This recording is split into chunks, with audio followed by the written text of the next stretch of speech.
मधुबन के बाबा, मधुबन के बाबा मुरली वाले, आपका क्या कहना, आपका क्या कहना। ओम शांति। आज 5 नवंबर 2022 के साकार मधुर महावाक्य हैं। आज मीठे मीठे बाप दादा बोले, मीठे बच्चे, तुम्हें ग्रस्त व्यवहार में रहते सभी से तोड़ निभाना है। एक बार बेहद का संन्यास कर 21 जन्म की प्रारब्ध बनानी है। बाबा ने कहा, मीठे बच्चे, तुम्हें ग्रस्त व्यवहार में रहते सभी से तोड़ निभाना है। एक बार बेहद का संन्यास कर 21 जन्म की प्रारब्ध बनानी है। बाबा ने आज प्रश्न पूछा, चलते फिरते कौन सी एक बात याद रहे तो भी तुम रूहानी यात्रा पर हो। और उत्तर में बाबा समझाते कि चलते फिरते याद रहे कि हम एक्टर हैं, हमको अब वापस घर जाना है। बाप यही याद दिलाते हैं, बच्चे मैं तुम्हें वापस ले जाने आया हूँ।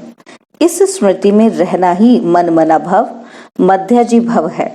यही रूहानी यात्रा है जो तुम्हें बाप सिखलाते हैं। बाबा एक और प्रश्न पूछ रहे हैं कि सदगति के लक्षण कौन से हैं। और उत्तर में फिर बाबा कहते, सर्व गुण संपन्न 16 कला संपूर्ण, यह जो महिमा है यही सदगति के लक्षण है जो बाप द्वारा तुम्हें प्राप्त होते हैं। मुरली का गीत है, धीरज धर मनुआ। ओम शांति। बच्चे नंबरवार पुरुषार्थ अनुसार जानते हैं कि अब नाटक पूरा होता है। दुख के दिन बाकी कुछ घड़ियां हैं और फिर सदा सुख ही सुख होगा। जब सुख का पता पड़ता है तब समझा जाता है कि यह दुखदाम है। दोनों में बहुत अंतर है। अभी सुख के लिए तुम पुरुषार्थ कर रहे हो अथवा श्रीमत पर चल रहे हो। कोई को भी ये समझाना बहुत सहज है। अभी बाबा के पास जाना है, बाबा लेने आया है। ग्रस्त व्यवहार में रहते कमल फूल समान पवित्र रहना है। तोड़ जरूर निभाना है। अगर तोड़ ना निभाया तो जैसे सन्यासियों मिसल हो गए। जो तोड़ नहीं निभाते हैं उनको निवृत्ति मार्ग अथवा हठ योग कहा जाता है। अभी भगवान राजयोग सिखलाते हैं जो हम सीखते हैं। भारत का धर्म शास्त्र है गीता, सन्यासियों का है हठ योग। घर बार छोड़ जंगल में चले जाना, उनको जन्म बाई जन्म संन्यास करना पड़ता है। तुम ग्रस्त व्यवहार में रहते एक बार संन्यास करते हो, फिर 21 जन्म उनकी प्रारब्ध पाते हो। उन्हों का है हद का संन्यास, तुम्हारा है बेहद का संन्यास। तुम्हारे राजयोग का तो बहुत गायन है। भगवान ने राजयोग सिखाया था। भगवान ऊंचे ते ऊंचे को ही कहा जाता है। श्री कृष्ण भगवान हो न सके। बेहद का बाप है ही निराकार। बेहद की बादशाही वही दे सकते हैं। यहाँ ग्रस्त व्यवहार से नफरत नहीं की जाती है। बाप कहते हैं, यह अंतिम जन्म ग्रस्त व्यवहार में रहते पवित्र बनो। पतित पावन कोई सन्यासी को कह नहीं सकते। वह भी पावन दुनिया चाहते हैं। वह दुनिया है एक जिसके लिए पतित पावन बाप को बुलाते हैं। जबकि वह ग्रस्त व्यवहार में ही नहीं है तो देवताओं को भी नहीं मानेंगे। वह कभी राजयोग सिखला न सके, ना बाप कभी हठ योग सिखला सके। ये समझने की बातें हैं। अब दिल्ली में वर्ल्ड कॉन्फ्रेंस होनी है, वहां ये समझाना है, लिखत में देना है। लिखत में होगा तो सब समझ जाएंगे। अब हम हैं ऊंचे ते ऊंच ब्राह्मण कुल के, वह है शूद्र कुल के। हम हैं आस्तिक और वह है नास्तिक। वह है ईश्वर का न जानने वाले और हम हैं ईश्वर से योग रखने वाले। तो मतभेद है ना। बाप ही आकर आस्तिक बनाते हैं। बाप का बनने से बाप का वर्षा मिल जाता है। यह बड़ी पेचीदी बातें हैं। पहले पहले तो बुद्धि में बिठाना है कि गीता का भगवान परम पिता परमात्मा है। उसने ही आदि सनातन देवी देवता धर्म स्थापन किया था। भारत का देवी देवता धर्म ही मुख्य है। भारतवासी अपने धर्म को भूल गए हैं। यह भी तुम जानते हो कि भारतवासियों को ड्रामा अनुसार अपना धर्म भूलना ही है। तब तो बाप आकर फिर स्थापन करे, नहीं तो बाप कैसे आए। कहते हैं जब जब देवी देवता धर्म प्राय लोप हो जाता है तब मैं आता हूँ। प्राय लोप भी जरूर होना है। कहते हैं बैल की एक टांग टूट गई है, बाकी 3 टांगों पर दुनिया खड़ी है। मुख्य है ही 4 धर्म। अभी देवता धर्म की टांग टूटी हुई है, अर्थात वह धर्म गुम हो गया है। इसलिए बड़ के झाड़ का मिसाल देते हैं कि फाउंडेशन सड़ गया, बाकी टाल टालियां खड़ी हैं। तो इनमें भी फाउंडेशन देवता धर्म का है नहीं। तो बाबा कहते हैं इनका भी जो फाउंडेशन देवता धर्म का है वो नहीं है अभी। बाकी मठ पंथ आदि बहुत खड़े हैं। तुम्हारी बुद्धि में अब सारी रोशनी है। बाप कहते हैं तुम बच्चे इस ड्रामा के राज को जान गए हो कि सारा झाड़ पुराना हो गया है। कलयुग के बाद सत्युग को आना है जरूर, चक्र को फिरना है जरूर। बुद्धि में रखना है कि अब नाटक पूरा हुआ है, हम जा रहे हैं। चलते फिरते यह याद रहे कि अब हमको वापस जाना है। मन मना भव, मध्यजी भव का भी यही अर्थ है। कोई भी बड़ी सभा में भाषण आदि करना है तो यही समझाना है कि परमपिता परमात्मा फिर से कहते हैं, हे बच्चे, देह सहित देह के सब धर्म त्याग, अपने को आत्मा समझ बाप को याद करो तो पाप दग्ध होंगे। मैं तुमको राजयोग सिखलाता हूँ। ग्रस्त व्यवहार में रहते कमल फूल समान बन मुझे याद करो। पवित्र रहो, नॉलेज को भी धारण करो। अभी सब दुर्गति में है। सतयुग में देवताएं सदगति में थे, फिर बाबा आकर सदगति करते हैं। सर्वगुण संपन्न 16 कला संपूर्ण, यह है सदगति के लक्षण। यह लक्षण कौन देते हैं? बाप। उनके फिर लक्षण क्या है? वह ज्ञान का सागर, शांति का सागर है। उनकी महिमा बिल्कुल अलग है। ऐसे नहीं कि सब एक ही है, एक है, एक बाप है। हम सब आत्माएं बच्चे हैं। अब नई रचना रची जाती है।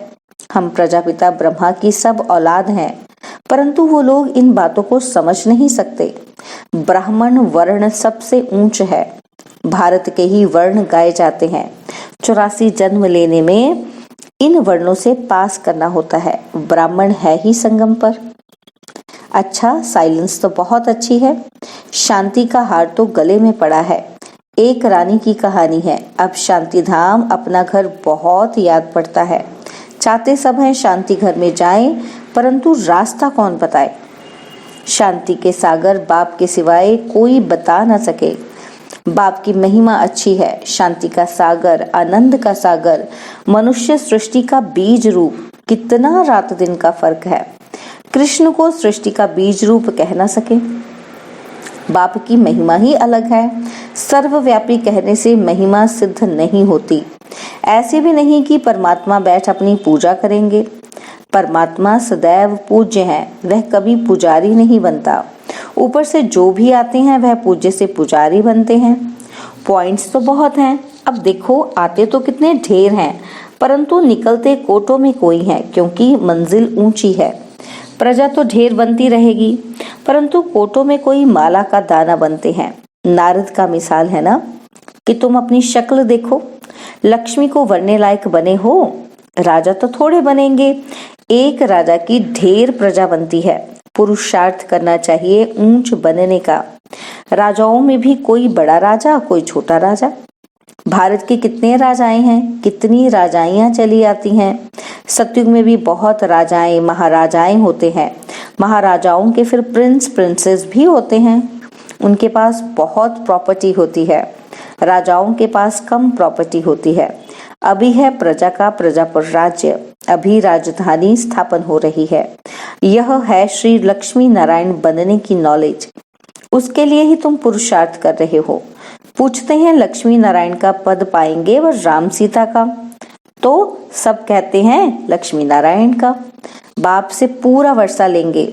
वंडरफुल बातें हैं, और कोई जगह ये ऐसी बातें नहीं हैं, ना कोई शास्त्र में ही है। अब तुम्हारी बुद्धि का ताला खुल गया है। बाप समझाते हैं, चलते फिरते अपने को एक्टर समझो। अब हमको वापस जाना है, यह सदैव याद रहे। इसको ही मनमना भव, मध्यजी भव कहा जाता है। बाप घड़ी घड़ी याद दिलाते हैं कि बच्चे, तुमको वापस ले जाने आया हूँ। यह है रूहानी यात्रा। यह बाप के सिवाय और कोई करा नहीं सकते। भारत की महिमा भी करनी है। यह भारत होलीएस्ट लैंड है। सर्व के दुख हरता, सुख करता, सबके सदगति दाता बाप का बर्थ प्लेस है। वही बाप सबका लिबरेटर भी है। यह बड़े से बड़ा तीर्थ स्थान है। भारतवासी भल शिव के मंदिर में जाते हैं, परंतु वह बाप को जानते नहीं हैं। गांधी को जानते हैं, समझते हैं वह बहुत अच्छा था, इसलिए उन पर जाकर फूल चढ़ाते हैं, लाखों खर्चा करते हैं। अब इस समय है उन्हों का राज्य, जो चाहे सो कर सकते हैं। यह तो बाप बैठ गुप्त धर्म की स्थापना करते हैं। भारत में पहले देवताओं का राज्य था। दिखाते हैं असुरों और देवताओं की लड़ाई लगी, परंतु ऐसी बात है नहीं। यहाँ युद्ध के मैदान में माया पर जीत पाई जाती है। माया पर जीत तो जरूर सर्वशक्तिमान बाप ही पहनाएंगे। बाप ही रावण राज्य से छुड़ाए राम राज्य की स्थापना कर रहे हैं। बाकी वहाँ लड़ाई आदि की बात होती नहीं। अभी देखो, मनुष्यों में शक्तिवान क्रिश्चियन लोग हैं, वह सब पर जीत पहन सकते हैं, परंतु वह विश्व का मालिक बने यह कायदा नहीं है। इस राज को तुम ही जानते हो। इस समय सर्वशक्तिमान राजधानी क्रिश्चियंस की है, नहीं तो उन्हों की संख्या सबसे कम होनी चाहिए, क्योंकि लास्ट में आए हैं। परंतु तीनों धर्मों में यह सबसे तीखा है। सबको हाथ में कर बैठे हैं। यह भी ड्रामा बना हुआ है। इन द्वारा ही फिर हमको राजधानी मिलनी है। कहानी भी है कि दो बंदर लड़े, माखन तीसरे को मिल जाता है। वह आपस में लड़ते हैं, माखन भारतवासियों को मिल जाता है। कहानी तो पाई पैसे की है। अर्थ कितना बड़ा है। मनुष्य एक्टर होते भी ड्रामा को नहीं जानते। इस ज्ञान को समझते फिर भी गरीब हैं। साहूकार लोग कुछ भी नहीं समझते। गरीब निवाज पतित पावन बाप ही गाया हुआ है। अब प्रैक्टिकल में पार्ट बजा रहे हैं। बड़ी बड़ी सभाओं में तुमको समझाना है। विवेक कहता है कि धीरे धीरे वाह वाह निकलेगी। लास्ट मोमेंट में डंका बजना है। अभी तो बच्चों पर ग्रहचारी बैठती रहती है। लाइन क्लियर नहीं है, विघ्न पड़ते रहते हैं। जितना पुरुषार्थ करेंगे उतनी ऊंच प्रारब्ध मिलेगी। पांडवों को 3 पैर पृथ्वी के नहीं मिलते थे और अभी का ये गायन है, परंतु ये किसी को पता नहीं है कि वही फिर विश्व के मालिक बनेंगे। प्रैक्टिकल में तुम बच्चे अब जानते हो, इसमें अफसोस नहीं किया जाता है। कल्प पहले भी ऐसे हुआ था। तो बाबा कहते ड्रामा के पट्टे पर खड़ा रहना है, हिलना नहीं चाहिए। अब नाटक पूरा होता है। चलते हैं सुखधाम में। पढ़ाई ऐसी पढ़ें जो ऊंच पद पा लेवें। अच्छा, मीठे मीठे सिकिलदे रूहानी बच्चों प्रति माता पिता बाप दादा का याद प्यार और गुड मॉर्निंग। रूहानी बाप की रूहानी बच्चों को नमस्ते। हम रूहानी बच्चों की रूहानी बाप दादाजी को दिलवा जान सिकवा प्रेम से नमस्ते। ओम शांति। प्यारे बाबा, मीठे बाबा, मेरे बाबा, शुक्रिया बाबा, शुक्रिया बाबा, शुक्रिया बाबा। धारणा के लिए मुख्य सार है। पहला पॉइंट है, किसी भी बात का अफसोस नहीं करना है। अपनी बुद्धि की लाइन सदा क्लियर रखनी है।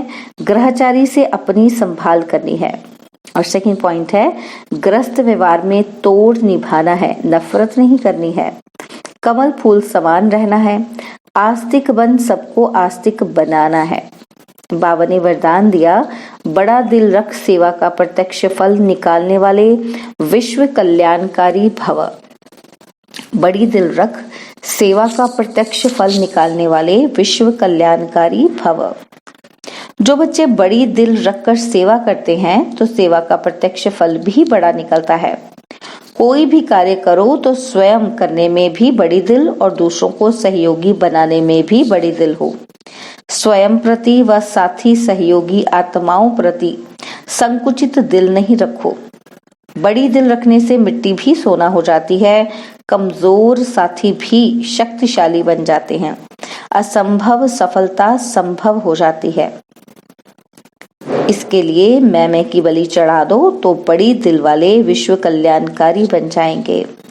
स्लोगन है, कारण को निवारण में परिवर्तन करना ही शुभ चिंतक बनना है।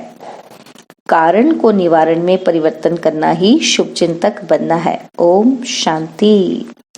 और आज हम मातेश्वरी जी के भी अनमोल महावाक्य सुनेंगे। तो मातेश्वरी जी कहती हैं कि तुम माता पिता हम बालक तेरे, तुम्हारी कृपा से सुख घनेरे। अब ये महिमा किसके लिए गाई हुई है? अवश्य परमात्मा के लिए गायन है, क्योंकि परमात्मा खुद माता पिता रूप में आए इस सृष्टि को अपार सुख देता है।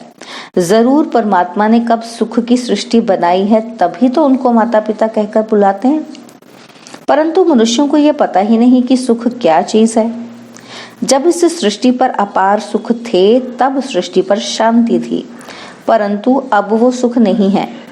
अब मनुष्य को ये चाहना उठती अवश्य है कि हमें सुख चाहिए। फिर कोई धन पदार्थ मांगते हैं, कोई बच्चे मांगते हैं, तो कोई तो फिर ऐसे भी मांगते हैं कि हम पतिव्रता नारी बने। हर एक की चाहना तो सुख की ही रहती है ना। तो परमात्मा भी कोई समय उन्हों की आश अवश्य पूर्ण करेंगे। तो सतयुग के समय जब सृष्टि पर स्वर्ग है, तो सदा वहां सुख ही सुख है। जहां स्त्री कभी विधवा नहीं बनती, तो वो आश सतयुग में पूर्ण होती है, जहां अपार सुख है। बाकी तो इस समय है ही कलयुग। इस समय तो मनुष्य दुख ही दुख भोगते हैं। बाकी जब मनुष्य अति दुख भोगते हैं तो कह देते हैं कि प्रभु का भाना मीठा करके भोगना है। परंतु जब स्वयं परमात्मा आकर हमारे सारे कर्मों का खाता चुकतू करता है, तब ही हम कहेंगे कि तुम माता पिता बालक तेरे। अच्छा, ओम शांति। और अब यह एक बहुत अच्छी वीडियो भी जरूर देखें।